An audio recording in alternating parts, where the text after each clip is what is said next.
say, man, it's your boy Hustle out here in the Ville, doing one thing, one day at a time. And we're at Pop the Balloon, hosted by, Views from the Ville, and K-Ryan, OTV, Let's Kick It 295. I had a couple hosts. Yes, ma'am. Shout out to all of them. So can you give me a little bit of the rundown of how, this came about, and what's the gist behind it? Well, the Pop the Balloon concept already with the dating, yes, ma'am. It's popular, so it's trending. So incorporating artists just came to mind to me a couple months. I'm like, how can we get better feedback from unbiased people to these artists? Because I feel like a lot of people got a lot of yes men around them. Okay. So let's make a Pop the Balloon event where the people themselves, no judges or anything, but just people we don't know, can tell these artists the truth. Giving honest feedback about, what they're doing with their craft. Some people feel like they're up here, but they should be down here. Exactly. We got to bring back shame. That's important. We need to bring back shame. So give me a little bit of a rundown, how did you get into this position of being the top dog in Fayetteville, But where, where did the DJ come in from? Because was it in like your family or your mother or father was the one that gave you that? No. Okay. Who's the one that put you in the position of being the DJ? My parents, they're older, so they just got me into music. Okay. But then I got into virtual worlds online and stuff. I wasn't cool in real life. So when I got into being online, catfishing everybody and stuff, See? people put me onto a lot of different music, from Florida to Jersey to just everywhere. So I became the designated music player in my friend group. And then my homeboy, shout out to Coop. Coop bought me a board because he got tired of the scene around here. He didn't like the music going on. Yes, ma'am. What is the scene around Fayetteville? What do they need to brush up on? Because it's a lot of division, in Fayetteville. How do you feel like we can bring the Ville back to as a whole? I feel like Fayetteville needs to know that we're a melting pot. Like, we're a military city. Right. Therefore, we shouldn't just be so focused on trail rides, southern kind of music. We got up north people that want to get down too. We got people from Chicago that want to feel like home. We got Florida people that want to feel like they home. So it's a military city. We need to get into more different sounds instead of trail ride all day and trap music. You can listen to R&B all day in your car or something and do something different. My thing is that is the truth, because you can have trail rides inside and outside. It's never gonna die off. And I'm not saying anything's wrong with it, because Southern soul music is where it's at right now. So we gotta respect it. But I know that, tonight here there was so many different acts that y'all had on the floor. It was just showing the respect of hip hop, R&B, and all around. Being that DJ, how do you give criticism without sounding like you're in your feelings about that? I try to make it funny. I am blunt, but I'm also funny with it. So adding, you see, nobody got shot tonight. Everybody was scared that egos were too fragile. I know I saw that around Facebook. They said egos are too fragile for an event like this, but everybody is safe. Nobody has any guns out here showing. It's all about the environment and the energy you set and the tone you give. Okay. Now, if I walked around angry and telling folks they was trash all day, now it's like, oh, I want to beat her ass or something. No. Yes, ma'am. You got to be friendly about it. Give me a little backstory about the whole gist of Views from the Ville, because like I said, I've been following y'all since last year, and the growth I've seen since last year has been crazy. Like I've been wanting to catch up to y'all, and I was like, being out in Fayetteville, I have to be outside more like this. Yeah. So give me a little bit of the rundown of how that began and who's all in the Views from the Ville. When it comes to media, I didn't feel like I needed to be outside necessarily. At first, I've never been outside this much until I became a DJ, matter of fact. I'm an introvert. And plus I didn't like the music scene. Like I said, I don't like to go somewhere and see the same people drink the same drinks, expensive drinks at that, and hear the same songs when I could just sit at home and enjoy myself to my own music.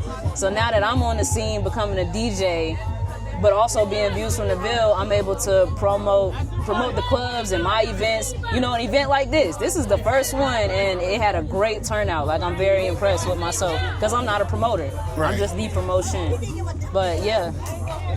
this platform is bigger than me at this point. Like they think it's a whole bunch of people, but really it's just me. Right. Don't tell nobody that unless if I posted something you ain't like, then it wasn't me. It wasn't me. So hey, look. When she really do post something that somebody don't like, it might be her, but it ain't really her. Media is media, good or bad or ugly. You gotta post it and get things out to the public. So let me ask you this too. What was the biggest venue that you ever DJ'd in? Oh, well, I'm new to this DJ stuff, so okay.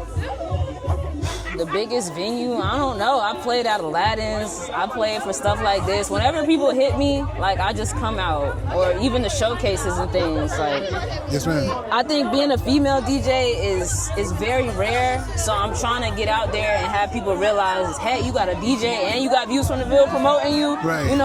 Why not go hand in hand with that? Like I'm playing good music for people to hear. And that is hard to find, you know what I'm saying? Yeah. Some DJs want to play the same old music, the gangster music. Especially older DJs, they get too comfortable. That doesn't get the crowd into, you know what I'm saying, being in the club. That just looks for the next victim to go out here and start a fight or something like that because people are already tipsy and stuff like that. So how do you go by controlling the crowd? What is your go-to music? I personally love house music. And since I don't hear that enough, like house music, Jersey club music, Florida, Houston has their own scene, New York, everybody has their own culture and their own kind of music. Right. So blending that in and meshing that and bringing it to Fayetteville, North Carolina, we shouldn't have to go to Raleigh for everything. You know what I'm saying? Man, that is, yeah. People, this is a military city. We right here. So people want to hear different. So that's how I'm trying to stand out as a DJ. Different is always better.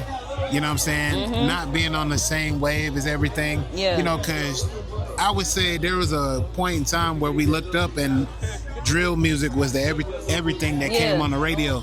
That was the top permitted music that was played, and it wasn't no better than, you know what I'm saying, like listening to just killing music all over and over and over. And imagine you hear what you already hear on the radio. Right. Now I gotta go to the club and hear it again too.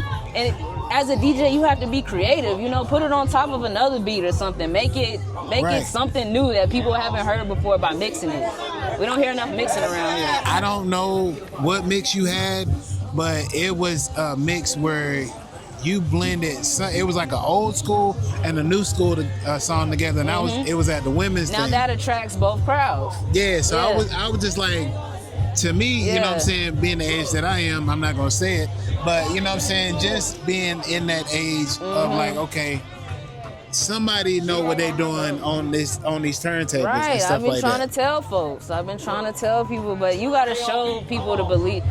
They're not gonna believe you till you show them, pretty much. Right. Yeah. And that's what I'm saying, because Fayetteville don't like to see you saying that you're gonna do it. You know what I'm saying? You gotta be a big stepper, being out here like we are. Yeah. You know what I'm saying? Setting the trend and letting people know, like, look, if you're gonna do it, do it. Don't talk people's head off. Yeah. You know what I'm saying? You can't talk too much around here. Like, that's why I say, when I seen you and I was like, oh shit, she famous as I don't know in the Ville. You know what I'm saying? But they don't know that too. Not too many people know that. They don't know the face to Views from the Ville. But nah, when I seen the face, I was like, yo, that's that lady. Yes. But just having the respect, you know what I'm saying, in Fayetteville, and letting people know that, you know what I'm saying, you coming from a pure place to keep them up on their game, and, you know what I'm saying, keeping their performances sharp, getting in the studio, figuring out what they're going to say, you know what I'm saying, so they won't step out and, you know what I'm saying, being here, getting their balloon spot. Correct. So I respect everything that you do as a woman. You like the event? The event was dope. You know what I'm saying? Like I said, from the songs that people didn't like to, you know what I'm saying, Ziggy getting up here and setting the stage on fire. Yeah. So y'all had some heavy hitters up here, man. And I like just coming out hearing different music anyway, because I'm always stuck in the house. So it's not nothing for me to pop out, you have Hazel Eyes out here. Right. It's just when good people come in. We got a lot of good faces out here. Yeah, so when there's stuff like that, you know what I'm saying, to get the crowd going and, attract people into doing what they do. Yeah, this was something that's new. what it is. It was something different, so a lot of people wanted to be here, and I appreciate that. Yes, ma'am. One more thing. How long have you been DJing for? I say like a year. A year? Yeah. Do you like it? About a year. Yeah, I love it. I love it.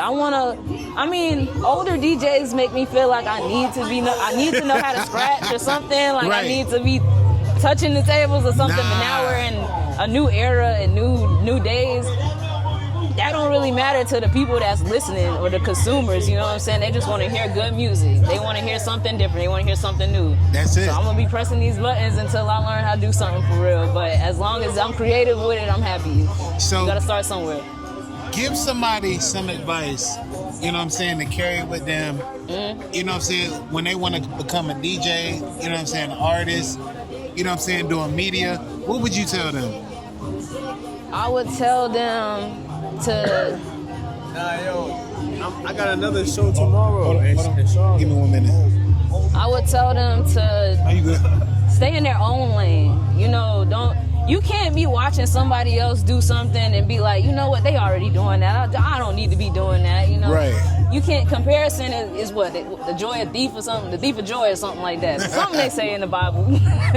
But yeah, you gotta stay in your own lane and have tunnel vision when it comes to you. Like if I worried about what everybody else was doing, I'd probably get discouraged and all in my head and just be like, you know, forget it. I'm not gonna do this. That is true. You know, I'm doing it. We here. Hey. No party without. Like I said, giving yourself, you know what I'm saying, the grace to get out here, to do what you do. You know what I'm saying? Some people are just looking at it, you know what I'm saying, from behind the screen like, damn, I should, you know what I'm saying, I should. Yeah. But now you out here really stepping on next. Just being in here for a year, and me seeing your set last night, I'm like, yo, she know what she doing. Yeah. You know what I'm saying? So practicing at home. Yeah, it's coming together. Yeah. And that's all that it needs to do is just come together. As you put your foot forward out here, you know what I'm saying, with these people and with these artists and stuff like that, it's only going to get bigger. Right. And that's why I say, that's why I come out to these events, because my podcast, it gets bigger. Yeah. You know, more followers, more people want to do interviews. So like I said, and it's people looking at you like you crazy, like you got this out or something, like what you doing? Or people are always gonna have something to say. You can't be a people pleaser. That's another thing. Nah. You do your thing. So how do you deal with the attitudes of the artists when you sit there and you give them, you know what I'm saying, criticism? Because I know they come back at you and be like, oh, you don't like my stuff? Like, how do you deal with that? You know what I'm saying, the attitudes where you don't pop off and I don't deal with it. You know what I'm saying? That's something they got to deal with internally. It's something y'all got to deal with. I sleep good at night. Knowing what I said. Night. Exactly. So go to sleep on your ass. They got to go fix themselves. Yes, ma'am. Hey, I got to give you your flowers, you know what I'm saying, where it's due. Thank you for being an innovator. Thank you for giving people a platform to come on and explain who they are as an artist and as a person. You know what I'm saying? Keep on continuing on doing what you're doing. Thank you so much. Yes, ma'am. All right, I'm about to get on this bus. I came out here trying to be cute and cold. But tell everybody where they can find you at Views from the Ville. Y'all should already know where to find me, you know what I'm saying? But it's Views from the Ville everywhere.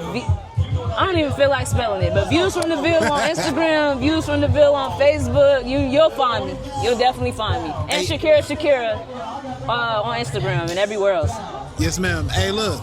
Hey, man, it's another great interview, and it's another great episode from Hustle Man Podcast, man. Y'all have a great one. Give you structure and backbone. Doing things I know I wouldn't do. For levels you wasn't used to. Ask you to keep it real. I was warned not to deal. I was